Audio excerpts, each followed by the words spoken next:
I'm letting you guys know all of these things because while you're stuck at home during this quarantine season, one of your core activities can be to build a hair regimen. I think a lot of times people think that length retention just automatically happens, like hair growth automatically happens, and that's not true. Grow your hair now, okay, before it's too late. Build your regimen now before it's too late.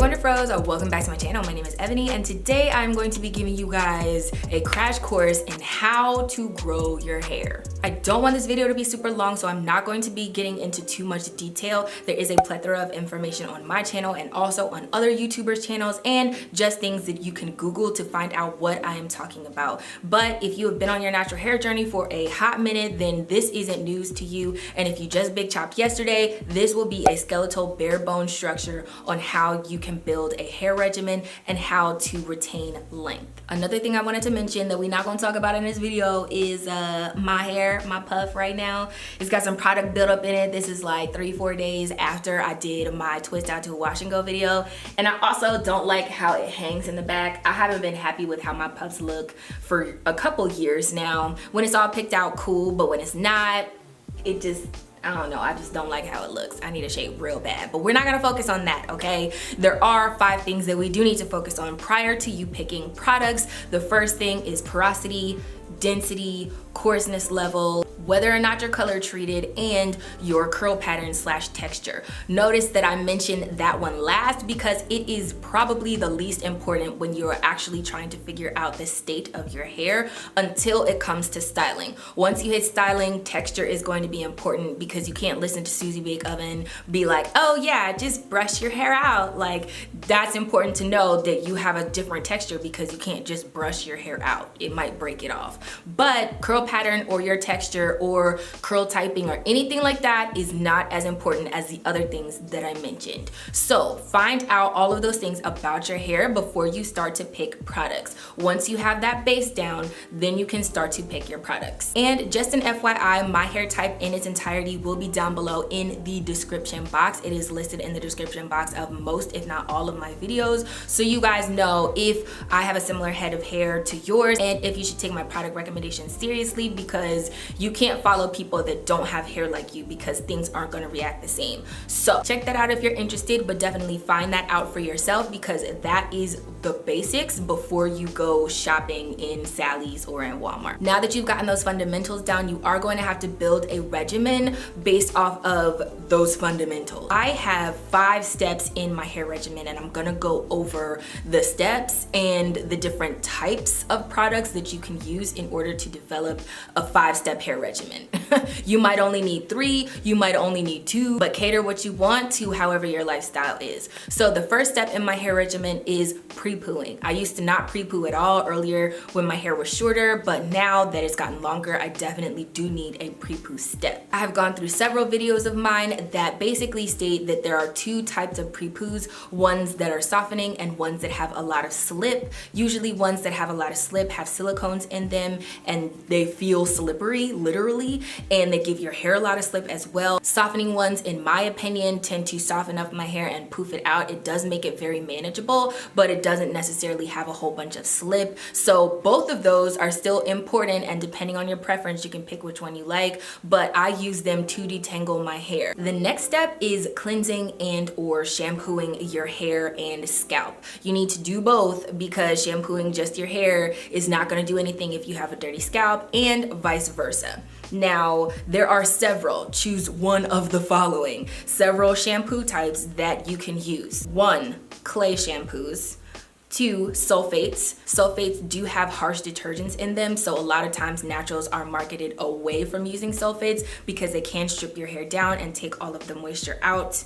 3, natural shampoos, ones that don't have any chemicals in them at all, but still have cleansing agents, things usually like shampoo bars, strengthening shampoos, moisturizing shampoos, balancing shampoos, stimulating shampoos, and of course, my personal favorite, clarifying shampoos. Now, you will have to decide what type of shampoo you use and on what type of basis you use it. I have used all of the above because I've been on my natural hair journey for years. So 9 times out of 10, you're gonna try everything just to see what works best for you. I like clarifying shampoos, but you will need to cleanse your hair and your scalp. Anytime you see strengthening, it usually means that there's more protein. Anytime you see moisturizing, it usually means that there's more oils.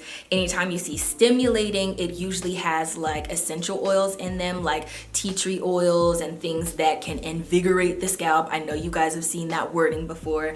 And balancing shampoos, ones that rebalance the pH of your scalp, because the pH of your scalp is naturally slightly acidic. So there are shampoos that also have the same pH of about your scalp, so it doesn't throw that, scientifically speaking, it doesn't throw your hair shaft or your scalp sebum production off. The next step is conditioning. This is a step that I always skip. I never just use regular conditioners, but I am mentioning it because once again, this is a basics. You might use an actual conditioner. I am not the one, but there are several regular conditioners, rinse out conditioners that you can use and that are available, usually in a lot of natural hair care lines. Regular rinse out conditioners can also be balancing, strengthening, moisturizing, and softening, and also ones that have slip. Now, usually if you see a product or if you feel like a product has a lot of slip, once again, they might have silicones in them, and silicones can tend to coat your hair. Certain ones can coat your hair.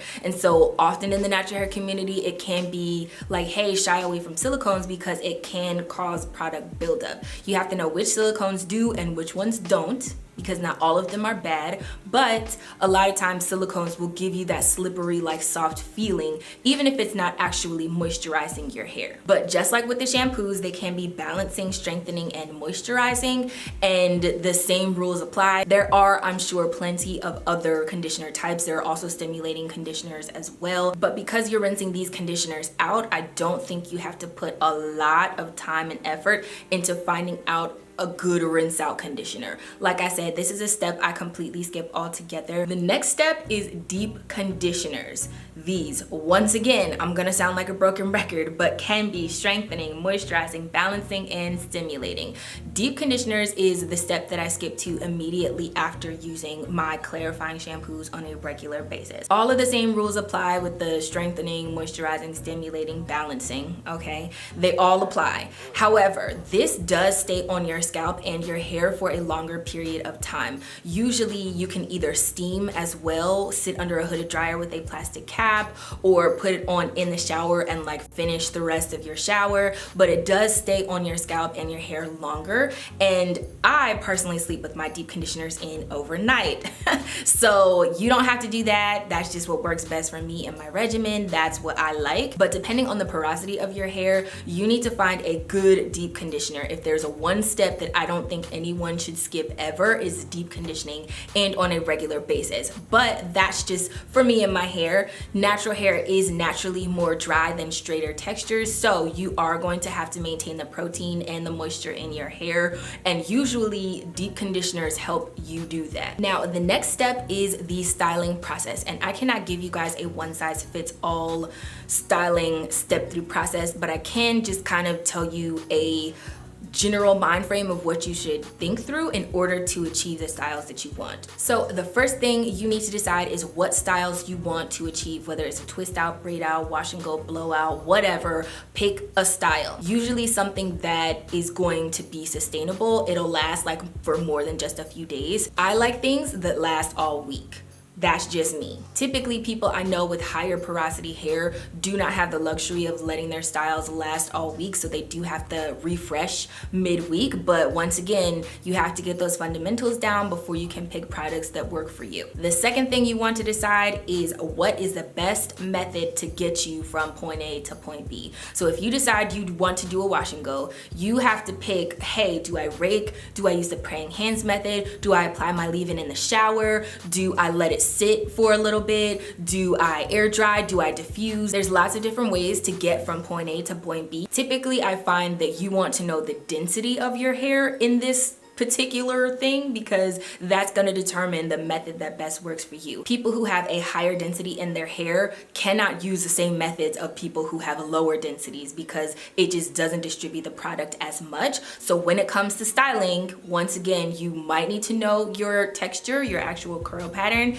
and you're going to want to know your density. Number 3, once you decided what style you want and what method you're going to use to get to that style, you have to pick styling products that actually will help you achieve that thing. If you like lots of definition in your twist outs, you want a curl defining cream or a curl defining gel. If you like a little bit of poof and frizz, you're gonna want something that is labeled usually more volumizing. I know some naturals absolutely hate the hold. They want their hair to boof up and be bigger and frizzier and have more volume because typically their hair can be more fine, so it's easily weighed down. It really does depend on what your preference is, but you're gonna have to find ones that will get you the desired style. So just recognize that this process is not going to be easy. It will take time, effort, energy, money. Yes, money. Nobody ever likes to say money, but yes, money, okay? And attention to detail, especially to the ingredients list,